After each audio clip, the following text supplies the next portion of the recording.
Сәлеметсіздер ме, 3-ші сынып оқушылары. Бүгін біз сіздермен жаратылыстану пәнін бастаймыз. Сабағымыздың бүгінгі тақырыбы ағза аурудан қалай қорғанады.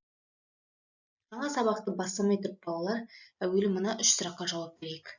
Бірінші сұрағымыз: адам денсаулығына не қауіпті болуы мүмкін? Дұрыс айтасыздар. Адам денсаулығына салауатты өмір салтын сақтанбау, дұрыс тамақтанбау және зиянды әдеттерге үйір болу. Міне осылар адамның денсаулығына қауіпті. Екінші сұрақ: неліктен адамдар ауырады? Адамдар сақтанбағандықтан, өз-өзін күтпегендіктен ауырады. Және соңғы сұрақ: адам ағзасы қалай қорғанады?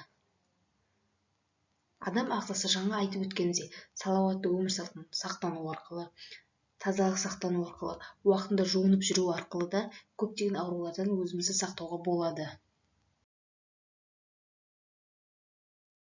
Оқушылар, енді мына суреттерге қараймыз, балалар. Бұл жерде біз түшкіріп тұрған екі адамды көріп тұрмыз. Яғни біз өтіп бара жатқан кезде бір адам түшкірсе, біздің иммунитетіміз әлсіз болса, балалар, біз оны оп-оңай өзімізге жұқтырып аламыз. Ал егер иммунитетіміз мықты болса, біз ондай жұқпалы ауруларды өзімізге жұқтырмаймыз, яғни сақтанамыз. Мұндай қауіпті аурулар, балалар, жұқпалы аурулар деп аталады. Латын тілінде инфекция деген сөз жұқтыру, білдіру дегенді білдіреді. Ауру адамнан немесе жануарлардан шығуы мүмкін. Бірқатар жұқпалы аурулардың таралуына қан соратын жәндіктер де қатысады. Сонымен қатар оқушылар, инфекция ауа, су, тамақ арқылы таралады. Науқастың қаны инфекция көзі болуы мүмкін. Бұл қан құю немесе медициналық құралдарды бірнеше рет қолдану арқылы да туындайды. Яғни балалар, көптеген уколдарды да пайдаланбау керек. Дәрілік препараттар қатты жақын болмау керек. Біздің денемізді қауіптен ең бірінші қорғайтын ол тері. Тері бізді әртүрлі микробтардан қорғайды. Осы жерде балалар, бізге қазақтың мынадай мақалдары есімізге түседі. Ауырып ем іздегенше ауырмайтын жол ізде.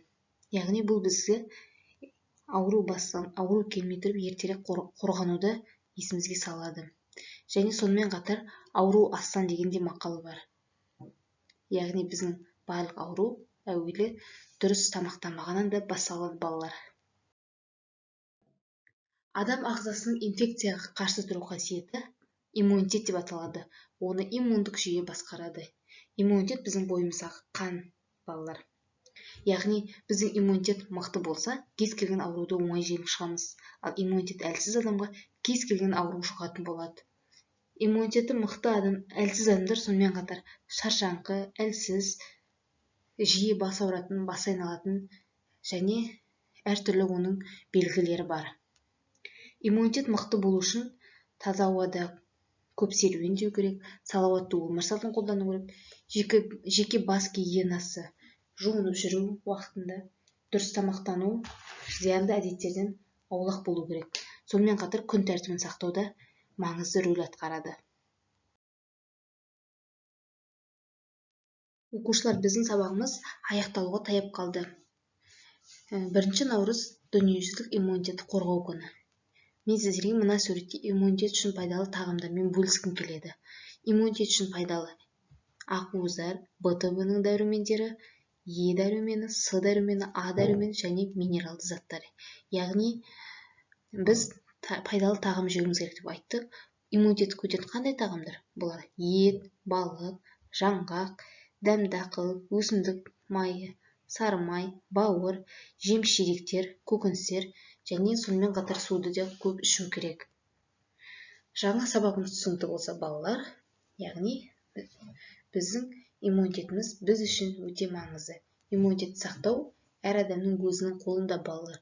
Ол үшін қарапайым ережелер, салауатты өмір салты, күн тәртібін сақтау, дұрыс тамақтану, зиянды әдеттерден аулақ болу, осы біздің денсаулығымызды, балалар, көптеген жұқпалы аурудан сақтайды.